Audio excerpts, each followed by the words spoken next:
Concordância é um assunto que é cobrado em qualquer prova de concurso público, não importa a banca organizadora. É por isso que na aula de hoje eu vou comentar 3 questões de concordância e eu vou te mostrar todas as armadilhas que as bancas frequentemente fazem para que você não perceba os desvios de concordância nas frases. Eu sou a professora Eliane Vieira. Se você ainda não é inscrito no canal, tem um botãozinho vermelho aqui do lado, basta você clicar ali e se inscrever no canal. Já aproveita que você está por ali, deixa o seu like, porque a aula de hoje tem muitas dicas para você não errar mais as questões de concordância na sua prova. Vamos começar? Bom, a primeira questão é exatamente esta aqui, é uma questão da VUNESP que vai trabalhar a concordância verbal. Então, o comando dela diz assim, a concordância verbal está em conformidade com a norma padrão da língua portuguesa. Então, se está em conformidade, a banca quer, obviamente, a alternativa correta. Só que antes de ler as alternativas, eu gostaria de te falar o seguinte, o princípio geral da concordância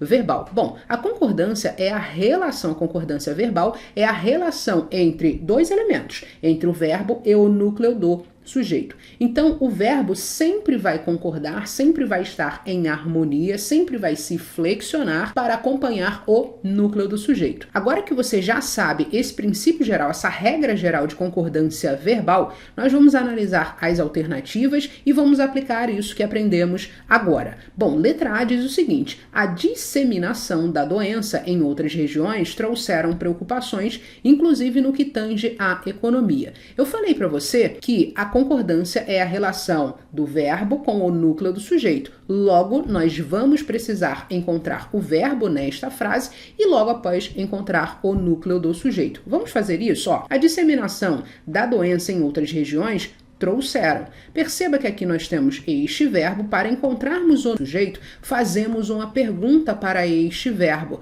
Você vai utilizar o quem ou o que juntamente com o verbo, fazendo da seguinte forma. O que trouxe preocupações? Perceba que o verbo vai revelar que foi a disseminação da doença em outras regiões. Foi isso que trouxe preocupações. Agora, onde está o núcleo desse sujeito? Isso aqui é o sujeito da oração. Onde está o núcleo desse sujeito? Está exatamente aqui, Disseminação é o núcleo do sujeito porque é a palavra mais importante. É a palavra que contém a significação deste sujeito aqui e, além disso, é um termo que não está preposicionado. Essa é uma dica que eu gostaria de te dar, que o núcleo do sujeito, ele nunca estará preposicionado. Então, guarde isso porque essa dica vai te ajudar. Então, nós percebemos que o núcleo do sujeito é o termo disseminação. Se este termo está no singular, eu não posso deixar o verbo no plural, porque lembra que nós falamos que o verbo vai se flexionar para acompanhar o núcleo do sujeito. Então, se nós temos a disseminação, trouxeram, isso está errado. Eu preciso fazer com que este verbo concorde com o núcleo do sujeito, harmonizando aqui essa flexão, logo nós teremos a seguinte construção correta. A disseminação da doença em outras regiões trouxe o quê? Preocupações, inclusive no que tange à economia. Logo, nós não podemos deixar este verbo aqui no plural. Portanto, essa construção não respeita a norma padrão da língua portuguesa. Ela está, portanto, eliminada.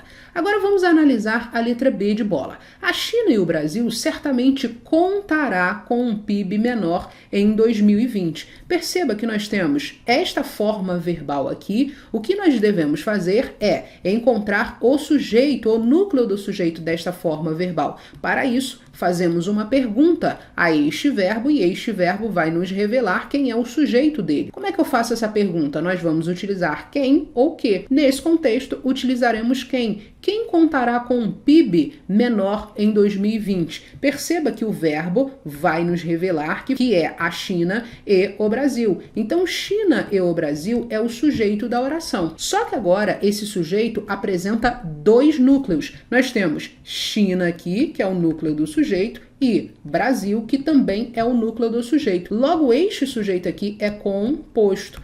E aí você precisa saber o seguinte, se houver sujeito composto e esse sujeito composto estiver antes do verbo, o verbo obrigatoriamente deverá ir para o plural. Ou seja, eu não posso dizer a China e o Brasil contará. Eu preciso dizer o seguinte: a China e o Brasil contarão. Eles contarão com um PIB menor em 2020, porque nós temos um sujeito composto que aparece antes do verbo, logo esse sujeito composto, neste caso aqui, tem 2 núcleos, levará o verbo ao plural. Somente deixando claro, na letra A nós temos um sujeito simples, ok? Tem apenas um núcleo. Na letra B, sujeito composto, neste caso aqui com 2 núcleos. Então, letra B também está eliminada porque há um desvio de concordância verbal, ou seja, ela não respeita a norma padrão da língua portuguesa. Vamos avançar para a letra C. Já fazem alguns anos que os países do mundo enfrentou uma recessão e outra agora poderia ser desastrosa. Vamos com cuidado aqui na letra C, porque a banca colocou 2 desvios aqui para que você não perceba o erro em relação à concordância verbal. A primeira coisa que eu quero falar com você é sobre este verbo aqui, o verbo fazer. O que você precisa saber sobre o verbo fazer? Bom, o verbo fazer no sentido de tempo decorrido significa que ele é um verbo impessoal. Vou colocar aqui, ó, verbo impessoal. Eliane, o que você quer dizer com verbo impessoal? O verbo impessoal, como o nome já sugere, é aquele verbo que não apresenta uma pessoa gramatical. Se ele não apresenta uma pessoa gramatical, ele não vai ser levado ao plural. Ou seja, o verbo fazer no sentido de tempo decorrido é um verbo impessoal, portanto ele não tem sujeito e ele também não tem plural. Logo, eu não posso escrever fazem alguns anos, e sim faz alguns anos. Não importa a quantidade de meses, de dias ou de anos. O verbo fazer no sentido de tempo decorrido é um verbo impessoal, portanto não vai haver sujeito e também não vai haver plural para este verbo, tudo bem? Então, faz alguns anos. Nós temos mais um desvio de concordância aqui. Veja, que os países do mundo enfrentou. Nós temos este verbo aqui, enfrentar, que está conjugado. Eu preciso encontrar o núcleo deste sujeito. Veja, quem enfrentou uma recessão? Perceba que foram os países do mundo. Então, os países do mundo é o sujeito deste verbo aqui, ó, do verbo enfrentar. Então, perceba que o núcleo desse sujeito, que é o termo países, mas Eliane, como você sabe que o núcleo do sujeito é o termo países? Veja, eu falei com você lá na letra A que o sujeito ele não pode estar preposicionado. Perceba que os países do mundo, este de aqui é uma preposição. Então, jamais, em tempo algum, do mundo poderia ser o núcleo do sujeito desta oração. Logo, só nos resta o termo países. Ele é o núcleo do sujeito. E este núcleo do sujeito está no plural. Eles, os países. Eu não posso dizer os países enfrentou. Eu preciso, obrigatoriamente, colocar este verbo no plural. Os países enfrentarão uma recessão e outra agora poderia ser desastrosa. Então perceba que nós temos 2 desvios de concordância na letra C. Ela, portanto, não pode ser a nossa resposta. Agora vamos avançar para a letra D de dado. Há projeções de crescimento sinalizando o abaixo de 2%, ainda que seja cedo para uma projeção precisa. Aqui a banca vai trabalhar com um verbo queridinho, não somente da VUNESP, mas de toda e qualquer banca organizadora, que é o verbo haver, no sentido de existir, porque aqui eu poderia perfeitamente dizer existem projeções de crescimento. Então, quando o verbo haver, você provavelmente já sabe isso, tiver o sentido de existir, isso quer dizer o seguinte, que este verbo haver será impessoal. Da mesma forma que o verbo fazer no sentido de tempo decorrido, o verbo haver não terá nem sujeito, nem plural. Ele ficará na terceira pessoa do singular sempre, mas isso só acontecerá se o verbo haver estiver no sentido de existir. Isso quer dizer que, se você puder substituir o verbo haver pelo verbo existir, ele será um verbo impessoal. Ele não terá sujeito e também não terá plural. Logo, essa construção está correta, ela respeita a norma padrão da língua portuguesa. Número 1, portanto, letra D de dado. Agora, por que não pode ser a letra E? Falta ao Brasil mecanismos eficientes para combater os impactos. Perceba que aqui nós temos este verbo que está conjugado, o verbo faltar aqui conjugado. E o que a banca tentou fazer aqui é distanciar o verbo do núcleo do sujeito. As bancas vão fazer isso, vão tentar fazer isso para que você não consiga identificar os desvios de concordância nas provas. Mas eu já estou mostrando aqui para você. Se a sua banca tentar fazer isso, você não vai se apavorar. Você vai lembrar isso que eu estou ensinando aqui para você. Sempre que você for resolver uma questão de concordância verbal, você precisa encontrar o verbo e depois de encontrar o verbo, você vai achar o núcleo do sujeito. Não importa se o verbo está aqui e o núcleo do sujeito está distante do verbo, está a quilômetros do verbo. Isto não importa. O mecanismo, a estratégia para você encontrar o núcleo do sujeito será a mesma. Vamos fazer isso aqui, ó. Já encontramos o verbo. O que precisamos fazer? Encontrar o sujeito. Para isso, faremos uma pergunta a este verbo, porque este verbo gosta de falar. Este verbo é fofoqueiro. Este verbo gosta de comentar, de falar sobre a vida do sujeito. Então, o que a gente vai fazer? Ó? Vamos fazer uma pergunta para este verbo. O que falta ao Brasil? Perceba que este verbo vai dizer o seguinte: o que falta ao Brasil são os mecanismos eficientes. Então, mecanismos eficientes é o sujeito da oração. Mas, Eliane, agora o sujeito está depois do verbo. Pois é, isso é normal em língua portuguesa, isso é normal em provas de concurso público. As bancas vão colocar o sujeito depois do verbo, porque isso traz uma certa dificuldade, mas aqui eu já estou mostrando para você. Isso pode acontecer e, se acontecer, o que você vai fazer? Você vai respirar fundo e você vai encontrar o verbo, depois você vai achar o núcleo do sujeito e verificar se existe uma harmonia entre esses dois elementos, uma vez que o verbo e o núcleo do sujeito precisam estar ali em equilíbrio, em harmonia, eles precisam concordar entre si, tudo bem? Então nós percebemos que o sujeito é o termo ou a expressão mecanismos eficientes e o núcleo do sujeito é o termo mecanismos, que está no plural. Então veja se fica agradável dizer o seguinte, ó, mecanismos falta ao Brasil. Não fica. Por quê? Mecanismos está no plural, eles, os mecanismos, e o verbo está no singular. Então não existe harmonia, não existe equilíbrio entre esses dois elementos aqui da concordância. Portanto, eu preciso colocar aqui o verbo no plural. Faltam ao Brasil mecanismos eficientes, ou seja, mecanismos eficientes faltam ao Brasil. Eles faltam ao Brasil. Aí sim a frase fica correta. Portanto, letra E está eliminada. Muito bem, agora vamos avançar para a questão número 2. Essa questão número 2 tem um texto que diz assim, ó, segundo a norma culta da língua portuguesa, algumas classes de palavras são invariáveis. Analise cuidadosamente as estruturas abaixo e assinale a alternativa que preenche correta e, respectivamente, as orações. A banca vai trabalhar com alguns vocábulos dentro do conceito de concordância nominal. Agora nós não vamos analisar o verbo, nada disso, a relação do verbo com o sujeito, não. Agora é a concordância nominal, é a relação entre os nomes da língua portuguesa, entre o substantivo e o adjetivo, pronome, enfim. A gente vai ver tudo isso aqui na resolução da questão. E eu quero mostrar para você algumas coisas, algumas regras que as bancas exploram bastante, para quando você for resolver uma questão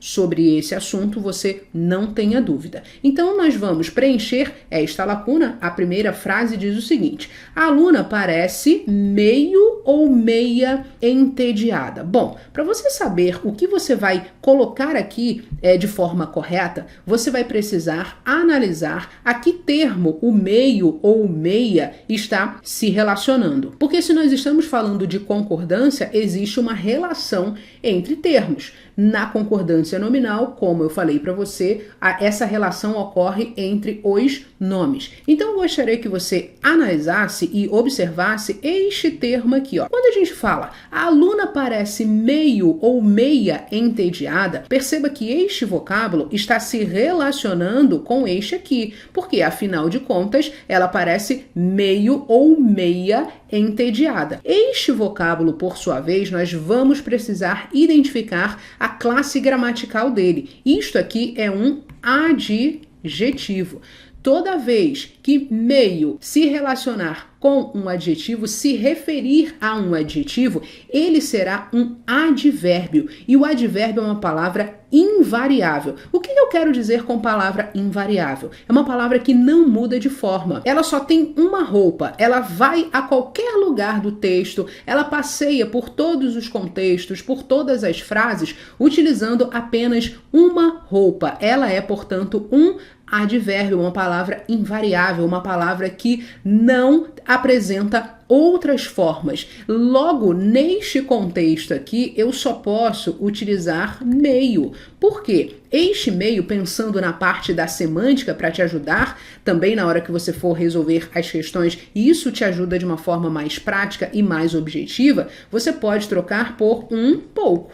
Um pouco, ó. A aluna parece um pouco entediada. Então, quando você conseguir fazer esta troca, você confirmou que se trata de um advérbio, portanto, uma palavra invariável, logo só vamos poder escrever meio aqui nesta lacuna. O que nós vamos fazer é o seguinte, vamos eliminar as outras opções. Ó, letra A aparece meia aqui, a gente elimina. Letra C aparece meia aqui, a gente também elimina. Então, analisando somente uma frase, uma lacuna, nós eliminamos duas alternativas. Vejamos a número 2. Comemos meia porção de bolinhos de bacalhau ou meio porção de bolinhos de bacalhau?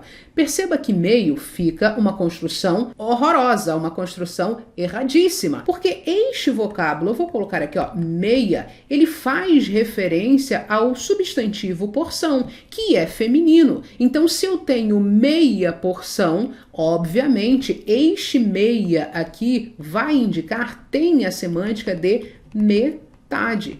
É a metade da porção. Nós comemos a metade da porção do bolinho de bacalhau. Então, meia, quando indicar metade, significa que nós estaremos diante de um numeral fracionário. Então, é a metade da porção de bolinhos de bacalhau. Então, a gente consegue eliminar o quê? Não conseguimos eliminar nada. Ô, banquinha, calma aí, vamos resolver essa situação com o bastante. E o bastante é um termo que cai com muita frequência nas provas. Eu vou mostrar aqui para você como você não vai errar isso na sua prova. Qual é a dica que você vai utilizar, qual o macete, a estratégia que você vai utilizar para você não errar mais isso na sua prova, no seu exercício, aí no seu dia a dia, quando você for escrever um texto para as redes sociais, fazer um comentário, enfim. Então vamos lá. Ó. Número 3. Chega de tantas flexões. Estamos bastantes cansadas ou estamos bastante cansadas? Dá uma vontade de dizer bastantes cansadas. Pois é, mas essa construção não está correta. Mas Eliane, por que não está correta? Porque aqui cansadas é um adjetivo. E se o bastante se relacionar com um adjetivo, ele fizer referência a um adjetivo, significa que ele é um advérbio, exatamente isso. Ah, mas Eliane, só adjetivo? Não. Pode ser também a um outro advérbio e também pode ser a um verbo. Então guarde aí, anote aí, ó. Se o bastante se referir a um adjetivo, a um verbo ou a um advérbio, significa que ele é um advérbio. E como nós vimos lá na oração número 1, o advérbio é uma palavra invariável, ele não vai apresentar uma flexão em sua forma, ele não vai ser levado ao plural, não vai haver flexão de gênero, nada disso, ele ficará aqui, ó, bastante. Por quê? Como eu disse, este elemento aqui é um advérbio, porque ele está se referindo a um adjetivo, neste caso aqui, cansadas. Ah, Eliane, eu posso trocar por muito, por exemplo? É claro que sim, ó. Estamos muito cansadas. Então perceba que a gente não fala estamos muitas cansadas, não há flexão. O advérbio não se flexiona, portanto é uma palavra invariável. Logo, estamos bastante cansadas. Portanto, nós temos como resposta a letra D de dado. Eliminamos a letra B de bola, então nós vamos preencher a primeira lacuna com o meio, que está aqui. Depois, nós preencheremos a segunda lacuna com meia porção. E a terceira lacuna será preenchida com o advérbio bastante, que é uma palavra invariável. Agora nós vamos para número 3. Antes disso, se você estiver gostando desse vídeo, deixe o seu like.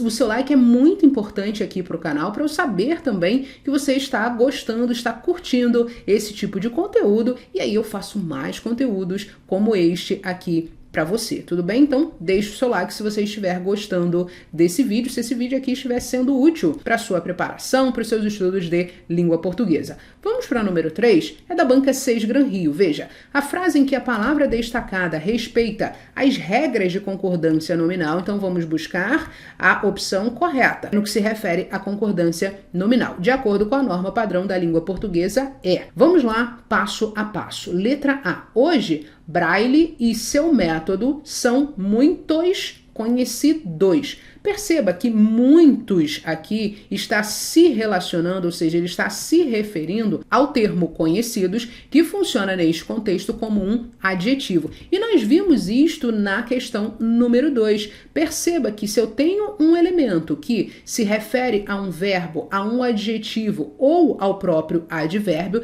significa que ele é de fato um advérbio. E nós vimos que o advérbio só apresenta uma roupa. O advérbio, ele só vai ter uma forma. Ele é, portanto, uma palavra invariável. Então, eu não posso dizer muitos conhecidos, e sim, Braille e seu método são muito conhecidos, tudo bem? Portanto, letra A eliminada. E a letra B de bola? Depois do acidente, Braille e sua família não ficaram só. Perceba que agora nós vamos trabalhar com este elemento aqui. E a dica é a seguinte: quando você puder substituir este elemento por sozinhos, significa que só aqui neste contexto deve ser flexionado. Portanto, ó, Braille e sua família não ficaram sós. Por quê? São eles. Eles não ficaram sós. Eu só posso deixar o só aqui no singular se fosse no sentido de somente. Mas aqui, como o sentido não é de somente e sim de sozinho, significa que nós vamos precisar flexionar este elemento para concordar com esses dois aqui, ó, com Braille e sua família. Então, Braille e sua família não ficaram sós. Este é o erro da letra B de bola. Vejamos a letra C de casa. Há bastante razões para se considerar Braille um herói nacional. Perceba que agora você já sabe o que fazer com o bastante. Nós aprendemos anteriormente que se o bastante se referir a um verbo, a um adjetivo ou ao próprio advérbio, ele será um advérbio, portanto, uma palavra invariável. Vamos analisar isto aqui, ó. Há bastante razões. Perceba que bastante se refere a razões. Razões é um adjetivo? Não. É um verbo? Óbvio que não. É um advérbio? Também não. Então, qual é a classe gramatical de razões? É um substantivo. Opa, se é um substantivo, bastante deve se flexionar para acompanhar o substantivo a que ele se referir. Se eu estou falando de razões no plural, eu preciso obrigatoriamente colocar um S aqui para que o bastante fique no plural, uma vez que neste contexto ele não é um advérbio, e sim um pronome adjetivo indefinido. Se é pronome, ele vai concordar com o substantivo a que ele se refere. Portanto, a construção correta é: há bastantes razões para se considerar Braille um herói nacional. Este é o erro da letra C de casa. Veja a letra D. Os alunos ficavam meio desorientados. Esta aqui você já aprendeu. Perceba que quando este vocábulo se referir a um verbo, a um adjetivo ou ao próprio advérbio, ele será isso aí, um advérbio. E se ele é advérbio, ele é uma palavra invariável. E você pode, pensando na semântica, trocar por um pouco. Então, vamos ver se isso aqui vai funcionar. Ó, os alunos ficavam um pouco desorientados. Opa, ficou perfeito. Este meio é, portanto, um advérbio. Ele está se referindo ao adjetivo desorientados. Isso quer dizer que esta é a nossa resposta. Então, os alunos ficavam meio desorientados, tudo bem? Letra E. Qual o problema da letra E, na verdade? O sistema de códigos de Braille tinha menos limitações. Não existe menos na língua portuguesa. Em hipótese alguma, você vai utilizar menos. Sempre será menos limitações. Não importa o tipo de frase, não importa se a frase for um pouco complexa ou não. Sempre será. Tinha menos limitações. Havia menos pessoas no parque. E nunca havia menos pessoas no parque. Não, de forma alguma. E sim, havia menos pessoas no parque. Havia menos balas no pote. Nunca havia menos balas. Não, de forma alguma. Você que está aqui neste canal, agora você já sabe. Sempre menos. Então, menos limitações. Esta é a forma correta. Eliminamos a letra E e temos como resposta da número 3, letra D de dado. Nós trabalhamos aqui nesta aula as regras principais de concordância, tanto verbal quanto concordância nominal. Você viu que as bancas gostam bastante de explorar esses dois assuntos nas provas e é preciso que você esteja preparado ou preparada para resolver toda e qualquer questão de concordância na sua prova. Se você gostou do vídeo, deixe o seu like. Seu like é muito importante para eu saber que você gostou deste conteúdo, então deixe o seu like aqui. Se você ainda não é inscrito no canal, inscreva-se para você não perder nenhuma aula aqui do canal. Se você quiser estudar comigo, visite meu site rotadeestudo.com. Lá eu tenho um curso completo de língua portuguesa com a teoria objetiva. Tudo isso aqui que você viu, a gente trabalha lá no curso, teoria objetiva, questões comentadas e exercício. É um curso completo para você que está estudando para concurso público. Um abraço, boa semana para você e até a nossa próxima aula. Tchau, tchau!